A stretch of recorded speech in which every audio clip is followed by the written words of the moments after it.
Chapter 2. The Council with the Munchkins. She was awakened by a shock, so sudden and severe that if Dorothy had not been lying on the soft bed she might have been hurt. As it was, the jar made her catch her breath and wonder what had happened, and Toto put his cold little nose into her face and whined dismally. Dorothy sat up and noticed that the house was not moving, nor was it dark, for the bright sunshine came in at the window, flooding the little room. She sprang from her bed, and with Toto at her heels ran and opened the door. The little girl gave a cry of amazement and looked about her, her eyes growing bigger and bigger at the wonderful sights she saw. The cyclone had set the house down very gently, for a cyclone, in the midst of a country of marvelous beauty. There were lovely patches of greensward all about, with stately trees bearing rich and luscious fruits. Banks of gorgeous flowers were on every hand, and birds with rare and brilliant plumage sang and fluttered in the trees and bushes. A little way off was a small brook, rushing and sparkling along between green banks, and murmuring in a voice very grateful to a little girl who had lived so long on the dry, gray prairies. While she stood looking eagerly at the strange and beautiful sights, she noticed coming toward her a group of the queerest people she had ever seen. They were not as big as the grown folks she had always been used to, but neither were they very small. In fact, they seemed about as tall as Dorothy, who was a well-grown child for her age, although they were, so far as looks go, many years older. 3 were men, and 1 a woman, and all were oddly dressed. They wore round hats that rose to a small point a foot above their heads, with little bells around the brims that tinkled sweetly as they moved. The hats of the men were blue. The little woman's hat was white, and she wore a white gown that hung in pleats from her shoulders. Over it were sprinkled little stars that glistened in the sun like diamonds. The men were dressed in blue, of the same shade as their hats, and wore well-polished boots with a deep roll of blue at the tops. The men, Dorothy thought, were about as old as Uncle Henry, for 2 of them had beards. But the little woman was doubtless much older. Her face was covered with wrinkles, her hair was nearly white, and she walked rather stiffly. When these people drew near the house where Dorothy was standing in the doorway, they paused and whispered among themselves, as if afraid to come farther. But the little old woman walked up to Dorothy, made a low bow, and said in a sweet voice, "You are welcome, most noble sorceress, to the land of the Munchkins. We are so grateful to you for having killed the wicked witch of the East, and for setting our people free from bondage." Dorothy listened to this speech with wonder. What could the little woman possibly mean by calling her a sorceress and saying she had killed the wicked witch of the East? Dorothy was an innocent, harmless little girl who had been carried by a cyclone many miles from home, and she had never killed anything in all her life.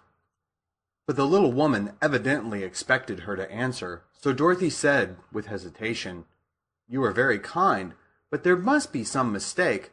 I have not killed anything." "Your house did anyway," replied the little old woman with a laugh, "and that is the same thing. See," she continued, pointing to the corner of the house, "there are her 2 feet still sticking out from under a block of wood." Dorothy looked and gave a little cry of fright. There indeed, just under the corner of the great beam the house rested on, 2 feet were sticking out, shod in silver shoes with pointed toes. "Oh dear!" cried Dorothy, clasping her hands together in dismay. "The house must have fallen on her. Whatever shall we do?" "There is nothing to be done," said the little woman calmly. "But who was she?" asked Dorothy. "She was the wicked witch of the East, as I said," answered the little woman. "She has held all the Munchkins in bondage for many years, making them slave for her night and day. Now they are all set free, and are grateful to you for the favor." "Who are the Munchkins?" inquired Dorothy. "They are the people who live in this land of the East where the wicked witch ruled." "Are you a Munchkin?" asked Dorothy. "No, but I am their friend, although I live in the land of the North. When they saw the witch of the East was dead, the Munchkins sent a swift messenger to me, and I came at once. I am the witch of the North." "Oh, gracious!" cried Dorothy. "Are you a real witch?" "Yes, indeed," answered the little woman. But I am a good witch, and the people love me. I am not as powerful as the wicked witch was who ruled here, or I should have set the people free myself." "But I thought all witches were wicked," said the girl, who was half frightened at facing a real witch. "Oh no, that is a great mistake. There were only 4 witches in all the land of Oz, and 2 of them, those who live in the north and the south, are good witches.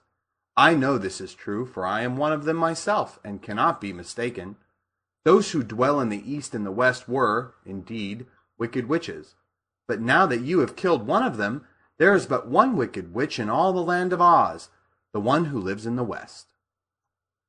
"But," Dorothy said after a moment's thought, "Aunt Em has told me that the witches were all dead, years and years ago." "Who is Aunt Em?" inquired the little old woman. "She is my aunt who lives in Kansas, where I come from." The Witch of the North seemed to think for a time, with her head bowed and her eyes upon the ground. Then she looked up and said, "I do not know where Kansas is, for I have never heard that country mentioned before. But tell me, is it a civilized country?" "Oh, yes," replied Dorothy. "Then that accounts for it.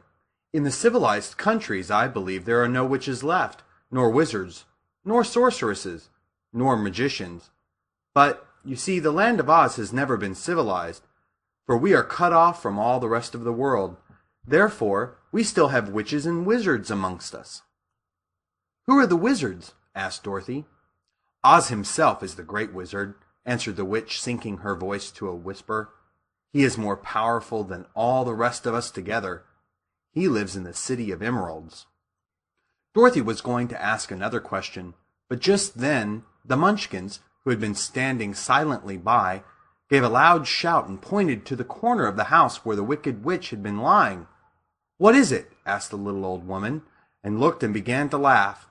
The feet of the dead witch had disappeared entirely, and nothing was left but the silver shoes. "She was so old," explained the Witch of the North, "that she dried up quickly in the sun. That is the end of her. But the silver shoes are yours, and you shall have them to wear." She reached down and picked up the shoes, and after shaking the dust out of them, handed them to Dorothy. "The Witch of the East was proud of those silver shoes," said one of the Munchkins, "and there is some charm connected with them, but what it is we never knew." Dorothy carried the shoes into the house and placed them on the table. Then she came out again to the Munchkins and said, "I am anxious to get back to my aunt and uncle, for I am sure they will worry about me. Can you help me find my way?" The Munchkins and the witch first looked at one another, and then at Dorothy, and then shook their heads. "At the east, not far from here," said one, "there is a great desert, and none could live to cross it." "It is the same at the south," said another, "for I have been there and seen it. The south is the country of the Quadlings." "I am told," said the third man, "that it is the same at the west, and that country, where the Winkies live, is ruled by the wicked witch of the west, who would make you her slave if you passed her way." "The north is my home," said the old lady, "and at its edge is the same great desert that surrounds this land of Oz. I'm afraid, my dear, you will have to live with us." Dorothy began to sob at this, for she felt lonely among all these strange people. Her tears seemed to grieve the kind-hearted Munchkins, for they immediately took out their handkerchiefs and began to weep also. As for the little old woman, she took off her cap and balanced the point on the end of her nose, while she counted 1, 2, 3 in a solemn voice. At once the cap changed to a slate, on which was written in big white chalk marks, "Let Dorothy go to the City of Emeralds." The little old woman took the slate from her nose, and having read the words on it, asked, "Is your name Dorothy, my dear?" "Yes," answered the child, looking up and drying her tears. "Then you must go to the City of Emeralds. Perhaps Oz will help you." "Where is this city?" asked Dorothy. "It is exactly in the center of the country, and is ruled by Oz, the great wizard I told you of." "Is he a good man?" inquired the girl anxiously. "He is a good wizard. Whether he is a man or not, I cannot tell, for I have never seen him." "How can I get there?" asked Dorothy. "You must walk. It is a long journey, through a country that is sometimes pleasant and sometimes dark and terrible. However, I will use all the magic arts I know of to keep you from harm." "Won't you go with me?" pleaded the girl, who had begun to look upon the little old woman as her only friend. "No, I cannot do that," she replied, "but I will give you my kiss, and no one will dare injure a person who has been kissed by the Witch of the North." She came close to Dorothy and kissed her gently on the forehead. Where her lips touched the girl, they left a round, shiny mark, as Dorothy found out soon after. "The road to the City of Emeralds is paved with yellow brick," said the witch, "so you cannot miss it. When you get to Oz, do not be afraid of him, but tell your story and ask him to help you. Goodbye, my dear." The three Munchkins bowed low to her and wished her a pleasant journey, after which they walked away through the trees. The witch gave Dorothy a friendly little nod, whirled around on her left heel 3 times, and straightway disappeared, much to the surprise of little Toto, who barked after her loudly enough when she had gone, because he had been afraid even to growl while she stood by. But Dorothy, knowing her to be a witch, had expected her to disappear in just that way, and was not surprised in the least. End of chapter 2.